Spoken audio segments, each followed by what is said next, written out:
Gaming has felt not quite right for quite some time now. It feels like years. It feels like now we're just in stagnation. And we may never actually get back to how things were. The peak of gaming, maybe 15, 20 plus years ago. And this is just kind of it. This is the new normal. Years ago, there were kind of excuses given. There were reasons given, like, oh, it's the pandemic. Once we get out of that, developers, they'll be doing quick work again. We'll get games on a more regular frequency. That seemed to have all been fake, because nothing's changed in the year 2025. We're well out of that. And then it was like, oh, well, the games are all woke. What can we do about it? I know, we just need to get all the woke tards out of the gaming studios. Once we do that, things will be great once again. Gaming will be great once again. That feels like another fallacy. That's just never going to happen, and I'll get into why that is. But we're just at a point, really. This isn't just even with gaming. It's with other media, other things, where it's just in shitification. A lot of this just feels like it's getting worse. It's never really getting better. On the gaming front, they just take too long to make. Even when you do get a good video game, it takes 6 years for it to get made. Even the good ones, when you get a Kingdom Come Deliverance 2, or maybe an Expedition 33, maybe that came out a little bit quicker. The developers did some quick work, but there's not a whole lot of those. And the few games that we get that are great, again, the Larian games, Baldur's Gate 3, you get the From Software games, they feel like very fortunate miracles. There's just a small handful of those. You can just about count them on one hand, where the stars kind of align. You get a studio that does passionate work. They've got a genius like Miyazaki with From Software who just knows what to do. But there's so few of those. It just feels like in the landscape, with how much games seemingly have to cost to make. I mean, we can query that. Do they need to cost this much? But with how much they cost versus how long they take to make, and the publishers needing to make all of the money, make back all of their money and make it worth it, for the stars to align and to get just a good game every so often, it just doesn't happen quite as often anymore. And I mean, people will say, oh, it's rose-tinted goggles. You're an adult now, you're getting old, you just are looking back at your childhood and when things were great and it all seemed better, but nothing's changed. Some people will say that. But for any series, you can look at any series and you look at how frequent games released in a series. I'll give you an example.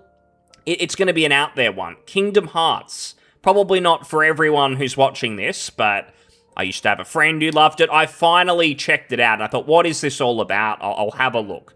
And you look at the release schedule, and they were releasing like a game just about every year, maybe every 2 years. And then as of about 2019, 2020, there's just a drop-off and they release nothing. Now that's one example, but you can look at a whole bunch of series where that's the case, where there's just a regular schedule of decent releases, and then just nothing. There's a big gap, and suddenly games take 5 or 6 years to make, and there's this huge gap between entries. I didn't even get into the Fallouts and the Elder Scrolls. Like, that is where it's getting totally ridiculous. So this is an industry trend, and it's just happening, and nothing is changing. And before I get into all of the doom and gloom, I'll just say, as someone who likes playing video games, it's not all bad, really. I mean, I've come to accept that I'll be long dead before I even get a chance to play every video game that I would like to play. I enjoy a lot of old ones, some new ones as well when they come out, but realistically, I'm never going to actually play them all. It's just impossible. And I play pretty regularly. I think I play a bit more than most people, and I'm still never going to be able to do it. So there is enough there. I think it's the same really with movies and music, for instance. It's like, even when those industries decline, realistically, as long as you can go and appreciate some of the older works and you find them good and you're not worried that it looks dated or something like that, it's all there. There is absolutely enough to play. And again, there is still decent stuff that comes out. Some will say, well, just ignore the AAA, look at all the indie stuff. There's some good indie works. I mean, we had the new Hollow Knight come out. There's a lot of games like that, where there's a lot of passion that goes into them, a lot of small developers. I'm a bit iffy sometimes on the indie games, because often I'll see them get really talked up, and this is incredible, better than anything. And you play it and it just doesn't feel professional. I'm a big fan of point-and-click adventures, which are a bit niche. And when I say that, I'm talking about the Day of the Tentacles and those sort of older games, LucasArts Adventures, a lot of similar ones. When I play an indie game that's meant to be doing the same thing, it's always just kind of feels like a parody of older games. It's always like they're winking and nodding at Monkey Island. They struggle to kind of make their own universe and actually take it seriously. And I think part of that comes because the people making it's a hobby for them for the most part.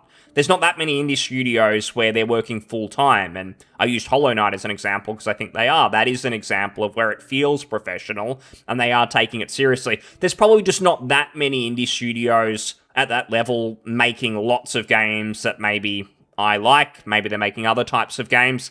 But that's just what it feels like. I don't think that indie titles are necessarily the perfect replacement for what we've kind of lost in the days 20 years ago, where we were getting great professional games that were releasing almost every year. Studios were pumping those out reasonably regularly. And just thinking about, to get back to the doom and gloom, just this Game Awards thing. Now, I think just about everyone, doesn't really care that much about the Game Awards. Like, it feels like just a fad. I don't criticize it really that much. I mean, the guy who created this show, he's got a big show, it's very successful, and he's making all of the money. The awards themselves, I mean, is it worth getting angry about them? I mean, no one cares. I don't think the developers even care all that much, really. It's just, if you treat it in good faith, there's like a celebration of games, the awards, let's not take them too seriously. It's all just a bit of fun. I think it's fine, but really the big money in it is for the game announcements and getting the viewers who are very much there for the announcements. And it feels like every single time we get any show, whether it's the Game Awards, whether it's a Sony State of Play, or Xbox does another one of their showcases, it's very rare that people go in and come out of it and go, that was incredible, that blew my socks off, I can't believe it, gaming is back. Almost every time, it's pretty negative. I think some people, just trying to be reasonable, will say it was okay. There was a couple of things I liked there. Now, some will say it's because gamers are miserable and they just don't know. You can't please them. They're just so fussy and they just complain online and everything. You just can't win. That is one way to look at it.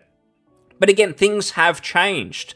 Years and years ago, if you went back to E3 year 2000, it was very different. There was a million announcements from every developer under the sun. They all wanted to be there to show off their new thing. And then it would be the same again in 2001, 2002. There'd be all these different announcements. And the reason for that is because all the studios were releasing a game every year, every couple of years. So they always had something new to show. Now that isn't the case. You get a developer. I mean, I use Kingdom Hearts as an example. When was that shown off? The most recent one, Kingdom Hearts 4, was announced like 4 or 5 years ago, probably, maybe slightly later, but it was a while ago. And what is that studio going to be showing off after that? Nothing. Because they're spending 5 or 6 years on that game. You look at Bethesda, when they finally showed off Starfield and Elder Scrolls 6. They probably did it because they were trying to contain the backlash around Fallout 76 being all online. I remember all of that very, very well. But they announced those games. Now they've got nothing to show for a decade. There's no surprise. They're probably not going to show gameplay until it's actually ready. So that was like their one chance to do anything over the course of 10 years. And they did it back then. They did it many, many years ago. And now they're not going to be at another show again for a long time. So this is why it always feels like the Game Awards or whatever, they're scraping the bottom of the barrel because none of the studios have anything to show. Once they show one game that they're making, they've got nothing for at least half a decade. So that's where it's at. So it's not in your imagination that these shows kind of suck. It's just there's a lack of things to show that are actually meaningful that you want to see. Sure, there'll be yet another live service, Concord-like, desperate to make money from it. There's no passion really put into the game. They're just hoping it's going to be the next big thing. I can see it here on the screen. High Guard it's called, which everyone fell asleep to. People were waiting up. I was one of these people where I didn't even know this was on, and then I saw a couple of the announcements, like Divinity, and I thought, oh, this is on, they're actually announcing some games. Maybe I'll check it out. And it was a complete snooze. I totally wasted my time. I had it on the second monitor, and I barely glanced over because they showed nothing. For the rest of the show, there was like a couple of reasonable announcements. So I guess they knew what they were doing. They sucked me in and got me watching when they had really just zero after the Divinities and so on. So good on them. But you kind of go through and it really is, a lot of this is just kind of slop, at least from the Western studios. I've said this before, when I talk about the gaming industry just being in some massive, massive trouble, it seems to be coming more so on the Western side. Like, the Western gaming industry feels just about dead and buried, and they've got nothing. Now, in Asia, for instance, the Capcoms and so on, they still seem to be somewhat with it. They seem to at least look long-term and go, you know what? If the gaming industry is going to work, we need to release games semi-regularly. That's how we can operate a profitable, realistic business that grows at a sustainable rate. So they're releasing Resident Evil games semi-regularly. They're doing the odd new IP. They're still trying some new things. In the West, that's just totally dead. The studios or publishers, they're all dying. It's all consolidating. Microsoft owns every second studio in America, it feels like, now. And there's just no future there. It's slop. You've got CFOs being made operational managers. There was some management change at Microsoft not too long ago. And that means it's just going to all be about the finances. It's going to be about cutting costs in the short term. That might help the next quarter, but good luck with future games. You maybe get one game that's a bit more profitable than the last, but it's all destroyed in the future and it's just not going to work. That's what's happening with Western gaming. It's way too looking at the short term, and then we're just totally screwed in the future and we're going to get nothing. And that's why all these companies, the Microsofts of the world, all the studios under them, the Obsidians, the Bethesdas, everything Activision's doing, it's all just enshittification. It's going nowhere. Everything is worse than what came before, and there's no signs of anything that's going to get better. And coming back to the Game Awards, I mean, Control Resonant, I don't think Control's made by an American studio, so the point sort of stands. Then you get Tomb Raider, and it's just confusing. It's the people who are making this. I talked about, we need to get the woke tards out of the studios and then things will be better. This is a perfect example where it's just never going to happen. These people, Crystal Dynamics, have been making Tomb Raider they've been making it the whole time, but the studio's changed and things like that, and it's clearly not the same people who are working there anymore as who made the originals. And it just, the people there, it's like, they hate Tomb Raider. They hate the character of Lara Croft. They hate the fans, and they hate the fact that all they want to see is a sexy Lara Croft who is just out there killing enemies, solving puzzles, discovering cool secrets, and so on. They hate all of it, yet they're still there for some reason. And no one's moving them on. No one just has the clue of going, this is what I thought at least. No one just has the realization, hey, this isn't working. Let's get them out and actually just get people in there who want to do it. Let's get fans in there. Now, why is that never going to happen? Not just at Crystal Dynamics, but any of these studios. The Sony first-party studios who are wrecking Spider-Man and Horizon Zero Dawn's a big joke and all these other ones. Probably not even the worst offenders. There's so many of them now. BioWare, we won't even get into that. But the reason this is never going to change, never, is because the world has changed. And not to get super political, I'll keep this brief, but the short of it is, costs are rising. It's becoming more expensive to live, to buy a house, all these other things. So if you're thinking reasonably intelligently, as an adult, you just can't really get into the gaming industry. It's a difficult decision to go, you know what, I'm going to go and work for Crystal Dynamics, and I'm going to take the skill I may be trained for. Not talking about the narrative people, they don't know what they're doing. They're not skilled in anything at these gaming studios, but the software people, and I'm sure some other job titles as well, these different people, they're not going to get into gaming. If they're somewhat intelligent, they're somewhat talented and know what they're doing, they're just not going to get into gaming. They're going to have to get into other fields. The days are gone where it's like, well, I enjoy gaming, I enjoy this, so I'm going to get into that. That might be a reasonable career. That might have worked 20 years ago and been fine. Even if you were paid less than your peers, well, you could afford a house and these other things. So it's like, I don't care about being rich necessarily. If I can fulfill my passion and live comfortably, that's fine. When you can't even do that, when you can't even live comfortably doing it, well, you're going to do something else. You're going to decide, I'll compromise. I'm just going to work for a more corporate company and I'm just going to apply my trade there. And I'll just enjoy games on the weekend. Maybe I will do an indie thing on the side and I'll just do that in my spare time.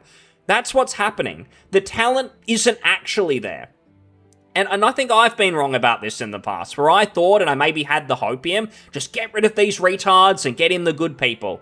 The good people aren't coming. They're never going to get into this industry again, especially not in the West. Because they can't. Just economically, it's not feasible. Why would they work there and waste their time? It's not going to happen. And a lot of the damage is done anyway. It's like, even if you've got good people in making Tomb Raider or you got them into BioWare, no one trusts those names anymore. So it's not even worth it anyway. Like, that's done. The damage is done. But that's why. You're not going to get anything different from Tomb Raider Catalyst compared to just some of the crap we've seen from Tomb Raider in recent past. What was there? Some board game or something where she's apologizing for the tomb raiding and she's gonna write a letter and she's gonna suck up to them and she's not gonna be raiding tombs anymore. She's gonna be protecting them. It's like, you just hate everything to do with this. So it's ridiculous, but it's still not gonna change. That's how sad it is. Some people have thought, and I've only seen a bit of this trailer, this Legacy of Atlantis, which is, I think it's a reimagining or something of the first Tomb Raider. It's by Flying Wild Hog. I don't know where they're located, but they made those Shadow Warrior remakes or reimaginings once again. It was alright. The first one was okay. I played it. More of an arena-style shooter rather than what the original was. More of that build engine, big level design. So I don't know what they're going to do with that. I mean, I don't think they're super talented. I don't think Shadow Warrior was super creative. It was fun to play. I'm just curious how those talents are going to come across to a Tomb Raider game where there is level design and it is more about that, not arenas and just combat. You would hope it's not just about combat. So, I mean, that's one of the few titles announcements that you're somewhat optimistic about. A friggin' reimagining of the original Tomb Raider that's already been remade, I think. We're sort of scraping the bottom of the barrel. That's what that is. I mean, when I go through all this stuff, Pragmata, that's another Capcom. It looks okay. At least they're doing a new IP and they're trying something. When you're getting most excited about Bradley the Badger, that's where the wheels are kind of coming off with this industry to a degree. I mean, I thought this looked okay. It's something I might check out. I like these sorts of games, but you'd hope that's just like number 10 on the list of things that you're looking to get pumped about. I mean, Fate of the Old Republic, you would think I'm an RPG fan, I'd be excited for this. Maybe. It's another one of these games that's been announced way in advance. Casey Hudson, I think his name is, the director who was at BioWare and did direct the original KOTOR game, and I think some Mass Effect as well. He's been there for a long time. He did say, hey, we know that we've just announced it, we've just started development, but it'll be out quicker than 2030, we promise. They've said this every time. Every studio, every developer, they say, oh, our game, it's going to be out in 2028, and then you get there and it's nowhere near and there's development hell. We don't need to put the yellow background with the black text, the cyberpunk meme. We've seen this story play out a million times. You keep doing this. I don't know if it's a time management problem and you just can't see that far into the future, or if you just know from a marketing perspective, look, it's going to take 5 years, but don't tell people that or they'll lose interest and they'll stop talking about it. They won't even discuss it. So they just say, oh, it'll come soon, way sooner than you think. Get excited. It could be any year. So then the hype kind of builds. We're kind of seeing that with Half-Life 3. There's rumors it exists. Maybe it'll be at the Game Awards. And it's always so close yet so far. Maybe it'll come out next year. But it's hard to care about these games when they're 5 years, 6 years out. And this is what I'm talking about. It's why the industry is kind of suffering. The Larian stuff's always cool. They're going back to Divinity, which I think is a good thing. I personally just now that some time has passed, I really do enjoy the original Sin games more than Baldur's Gate 3. Maybe it's because I've never been like some huge Dungeons and Dragons person. I've never really had friends who've played it in real life. I had a cousin who was into it, but I never really got all that involved. I was more about the video games. So while it's cool to see Baldur's Gate 3 and how they adapted those systems and everything like that, I just found the Divinity games to be more fun, honestly. I found the combat encounters with all the environmental stuff to just be more enjoyable. And it just felt like that a lot of people who had never really got into CRPGs before saw all the marketing and all the hype. And when I say marketing, it's more, I guess, the streamer stuff, more of the online community stuff going on. Not necessarily Larian themselves, but the idea of making a choice and then it has meaning and something happens. I think people just got really excited about that. It's a great game. I spent a lot of time with it and I do like it, but I did prefer the original Sin game. So they're going back to that. That's totally fine. But it's just another example of just one of these few studios, gaming organizations where the stars align and they can make their dream creative game. There's a handful of them. It's not really an industry. It's just a handful of companies. And you can point to them and go, look, it's possible, but there's just really not that much of it. And they're led. It's like Swen at Larian is like a titan of the industry who's clearly super passionate, works super hard, has built this company. How often are you going to get that anymore in gaming? It's like I said, the people who could be doing that, it's not economically sustainable for the 25-year-old Swen, like the new version of a Swen in the year 2025, who's a young guy. He's not going to do that. He's going to go, nah, it's not economically sustainable. I can't do it. I'd love to follow my passion, but I'm going to have to get into IT somewhere else. So we're not going to get that anymore. There's not going to be a next Swen. It's just not happening. Maybe we get lucky and they make an indie game and they strike it big that way, but I can't see that happening, and that is really the concern about gaming. But aside from that, not a lot was happening with these Game Awards. It felt so corporate as well. I've got nothing really against the show, as I said, and the guy who created it, he seems to be doing very well and is good at that part of it, setting up the show and communicating with all the devs. Jeff Keighley, I think his name is. But, like, there's just something so sort of fake and corporate about the whole thing. And you think back to when you played games in the late 90s, the early 2000s, those nostalgic times. Gaming was such a niche interest. I remember being at high school and I wouldn't tell people that I played World of Warcraft. That was like my just little thing for myself. And I had a couple of friends outside school who maybe played it, but no one at school. Like, you wouldn't say that you played World of Warcraft. You're going to get bullied. People are going to laugh at you. So I didn't tell people. It was just my thing. It was my nerdy interest. These days, it's not like that. Gaming is much more of a normie activity. If you say you play Fortnite and you're in year 7, year 8, whatever they call it, where you're from, no one cares. That's just a normie activity. Things have just totally changed, and you've got to miss when it was that nerdy interest, where it was catered to nerds who wanted games to be like that. Now it's not like that. It's incredibly corporate, and it just feels phony and fake, and the games feel phony and fake. Like, they're kind of chasing that as well. They're just chasing the lowest common denominator, and sadly it makes sense, because these games, they take so long to make that you have to. If you've got a game that takes a decade, half a decade to make, you can't take any risks.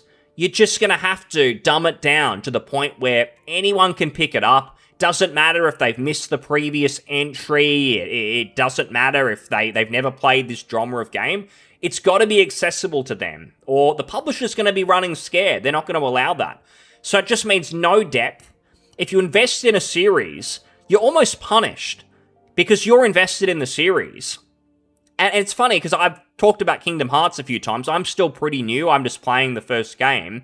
But I've heard from people I know that it's like every entry is super meaningful and you need to play it. They don't do that with games anymore. They just don't. They treat, if you're an invested fan, they treat you like an absolute idiot. It's what they're doing with Fallout. We've seen where it's like they do a Fallout presentation, and if you're a fan, even just a Bethesda fan, I can understand if they're not going to cater to the Fallout 1 and Fallout 2 boomers. But if you're even just like a Fallout 3 fan, they're pretty much just laughing in your face and they're just desperate to garnish your wallet, but they give you nothing. They do a presentation where they announce, oh, look, it's Fallout New Vegas, big Ultimate Edition, Deluxe Edition, where you get some cheap statue or something and a few other throwaways, and they want $300, something like that in my currency for it. And they're just blatantly ripping you off. There's no remaster, there's no new content. The new content is paid mods, where they're relying on idiots who don't really know what a mod is to pay for them, instead of just finding quality mods for themselves online, people who can't leave a storefront without getting confused. That's who they're catering for. The people who are actual fans of these games, they're just treated like fools. They're just fleeced. And again, these Western companies, mostly in the US, it's mainly in the US, I guess. It's when we talk about the West, it's really only the US who are still making games. So I'm not picking on them. I'm from Australia, obviously. We don't make any games. We barely make anything. I think the last big game we made was like, at least mainstream game, I think it was Borderlands the pre-sequel. So that's our great contribution to the industry. We've got good indie developers. Hollow Knight was made by a couple of Aussies, but in terms of actual gaming companies, like, we're hopeless. So I'm not picking on the US, but the UK, I think, pretty useless now. I think most of the studios there have been closed down, and you look over there, things aren't too good in that side of the world. So it's really just the US who should be pulling their weight on the gaming front, and it's not happening. Again, the consolidation. All the studios are getting bought up, or publishers are getting sold to Saudi Arabia or something. Like, that's just a massive mess. Like, you can't really see anything and how it's going to get better. Like, how is gaming going to get better and not worse? Like, is there any world where the games, there's suddenly going to be an epiphany, and it's like, oh, this is taking too long. We can't take 6 years to make a game. Let's compromise. Let's not worry so much about the realistic graphics because it's not working. I think about this all the time. When you play a modern game, there's so many assets. So there's so many things on the screen, pots and boxes and little individual items. Like, if you go into a bathroom in a modern game, you see the soap, you see the shampoo, you see like a capsule of pills and a toilet brush. Every individual item is there because technically they're able to do it. They've got the artists and they're spending so much money on this, but almost none of it is interactable. Now, you get the odd Bethesda game where that's different because of the engine and they can make that quite easy. But ignoring that, most games, every item is there. There's all this detail, but very little of it actually matters. And if you go back to an older game, we spoke about KOTOR, every item in KOTOR means something. Like, if you see a box or you see just some little container, you know that you can loot it and it's got a purpose as part of the game. Now, 90% of the game is a big art asset and it's very expensive, but everything else is just bare bones. You can barely interact with anything. The mechanics are really, really simple. And then you go back to Deus Ex from the year 2000, and it felt like they were innovating. There's so much there, so many systems. It's not a perfect game, but they were really ambitious with that title. They were doing so much. It felt like gaming was really being pushed. And since then, it's just all style over substance, and now it's collapsing. Now, the direction they went in, where it's all graphics, it's all walking simulator cutscenes, making games more like movies, that isn't working because the numbers aren't adding up. The economics don't work anymore. Not enough people are buying the games anymore. So it's failing. And when I say that, they're not buying them when they come out. They're not buying them day one and spending $70, $80 on it. What they're doing, as they've been conditioned from years of years, from the Ubisofts, they've been conditioned for years and years, to buy it on sale. Because all the games, like Ubisoft, they release Assassin's Creed Shadows, they pretend it's good, it's so different. Don't watch any of the videos, it's not totally the same as the last 7 entries where we copied Witcher 3. It's, come on, like, look, samurais! Look at the style! Don't look at the substance where we haven't changed anything, just look at the style, it's cool. But it's fundamentally the same game you've played many times over. So you just think to yourself, you've been conditioned to go, I don't need to play this. There's nothing unique about it. I'm not missing out on anything, so there's no fear of missing out. I will just wait for the inevitable $15 sale that will come probably within 12 months. They've done that for so long that people just don't buy new games anymore. Why would you? Again, my little piece of good news was that there's so much out there from the past. You go back to and you look at the years of like 2012, 2011, 2010, whatever. So many games you probably haven't played that are still better than what gets released today on average. So you can go back and play that. I don't need to play the newest thing that comes out. I can just go back and do that. That's fine. So over time, people get conditioned. I don't need to play the latest thing, the latest fad. I don't care anymore. I'll just go back to an old one. And over time, that is costing the industry a lot of money. Now it's at the point where even Call of Duty is underperforming. And people just don't care anymore. The games, they're maybe not getting more expensive in terms of box price so much. There's been little increases. But, I mean, they try and nickel and dime everyone with stuff in the store, so even the normies who engage with all the live service stuff, they're probably getting slightly fed up as well. So it's not working. They have these big, expensive games with huge budgets, it's all about the visuals, but people aren't buying them at full price. So even if you sell 15 million copies, but most people bought it a year later, when it was $18, well, you're not going to make your money back. And that's why the economics are failing. And it's why we've seen EA sold. I know I mentioned it's mainly a Western problem, but I mean, even Square Enix are probably going to have to sell as well. There was this presentation thing that went out from one of their shareholders, and the economics aren't looking good there either. They used to dabble in some Western studios. So I think Hitman, maybe they're not from the US, but certainly Canada with the Deus Ex studio, what were they called? Eidos, Montreal Eidos or something. So they dabbled in it, and they're failing now as well. They're probably going to have to sell. So the industry's not working as is.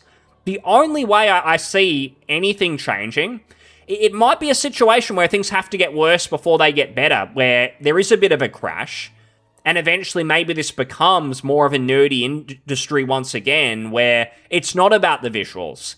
People stop caring. Hopefully it's not just Unreal Engine 5 slot where things look good but it's all broken, but not being about the graphics anymore. There's got to be a way to get back to the 2-year, 3-year developer cycles, because the industry kind of sucks when it's not that, when a series takes 3 decades for all the titles to come out, for a trilogy to be released. Like, that's just not going to work. And maybe it is because the talent's not there. I touched on the economic stuff. Like, we just have the losers in the industry, the idiots, the morons, the activists, who are insane. But I used to think it was like, oh, well, these echo chamber studios, they only hire their own. That's why the talented people can't get in. It's not that. The talented people are just not going to do it because it doesn't pay. And it doesn't make sense to pay. It's not like the studios are, oh, we're too greedy, we're not paying you what you're worth. It's not really that. It's just that games are too expensive now. They can't really pay well. So the only way they can do it is you can come in and live your passion. But the people who go in, their passion really is more on the activist side. They don't care that much about video games. They don't mind video games. They're okay, but they don't care that much. And they're too talentless to get the good paying jobs at the big IT firms and everything, so they can't go down that path anyway. They have to go to the video game studio. So that's kind of why the industry is dying. It feels pretty dead. I can't think of that many games now that I'm super excited about. Like, that ship has kind of sailed. Again, you got the Divinities, and I'm sure From Software will eventually release something. We got Kingdom Come Deliverance too, but kind of bums you out when you know, even like that team that made Kingdom Come Deliverance 2, there's no guarantee they'll make another game again. They're owned by another conglomerate in Embracer, who might just shut them down once they finish up with DLC, even though that was, I'm sure, quite a profitable game. It's like, well, they're going to take 6 years to make the next entry, or a new game that's similar. Maybe we'll just take the profits, shut them down so we don't have to fund another one, and we'll just do something else with the money. Maybe we'll strike it rich on some live service. That might happen. It's not totally unfeasible that will happen in the modern day. That's just how things kind of are now. So, again, we've got all the older games. There's the odd indie game. The stars align with the odd Expedition 33 and the Divinity or something. But something really has to change for people to be getting excited about this industry again. Because people say, oh, the chuds, the grifters, it's just all bad news. People talk about bad news because it's mostly bad news in this industry. And when it's not bad news, when there's the odd good game that comes out, I think people acknowledge that when you get the good game.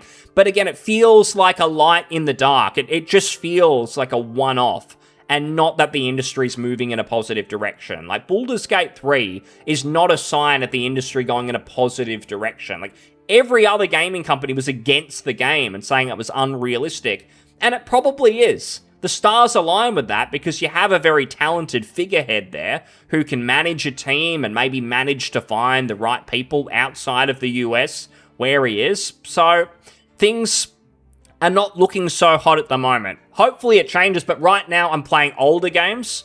I'm enjoying them very much. There's so much to play, so I'm not miserable. It's not really about me with this. There's plenty to enjoy, but I'd like to see something happen here, whether it's a bit of a collapse and then we pick up the pieces later and then we see a healthier industry.